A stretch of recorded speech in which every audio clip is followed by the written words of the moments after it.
Go through one a week. You sure you're using it right? Wait, sorry, what did he say that she had again? I think Dr. House said she had a stroke. Damn, that's so scary. Alright, I don't mean to sound stupid, but what's a stroke? To be honest, I don't really know. Yeah, me neither. Like, is it common? Could our parents have strokes? Do you mind if we pause and look it up? I feel like this is kind of stuff we should know about. Yeah, Definitely, let's do it. I agree. So, it looks like a stroke is caused by a rupture of a blood vessel in the brain that causes a hemorrhage. And the blood can cause parts of the brain to be compressed against the skull and causes damaging in those areas. That's crazy. But what actually causes a stroke? I'm on this website and it's talking about risk factors. It says that a prior stroke or family history of stroke increases the likelihood of having one. Has anyone in your family ever had one? Actually, yeah. My uncle did a few years ago. Man, he was a really unhealthy guy. What do you mean by that? Well, he did not exercise and he smoked all the time. And he was mean. He had so much anger. You know, family reunions with him were not fun.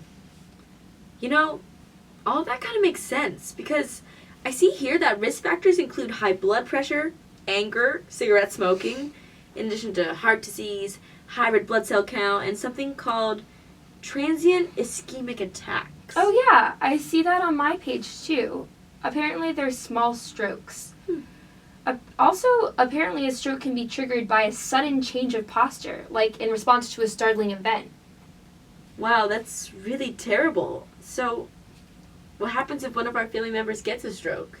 How is that managed? I don't know, let's look it up. Aspirin?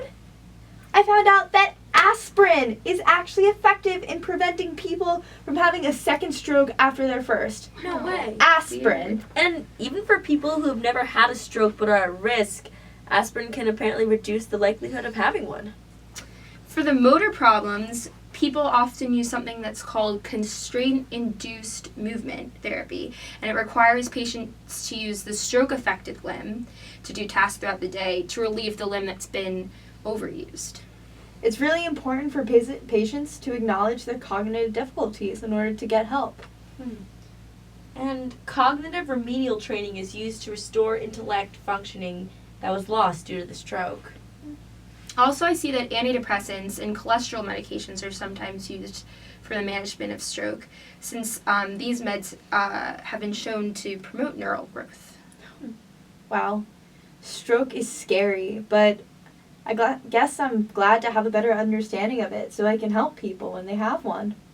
Yeah, I totally agree. Can we keep watching House? Oh yeah, definitely. Awesome. More House! Maybe we'll learn more Well, about some of the like it. diseases.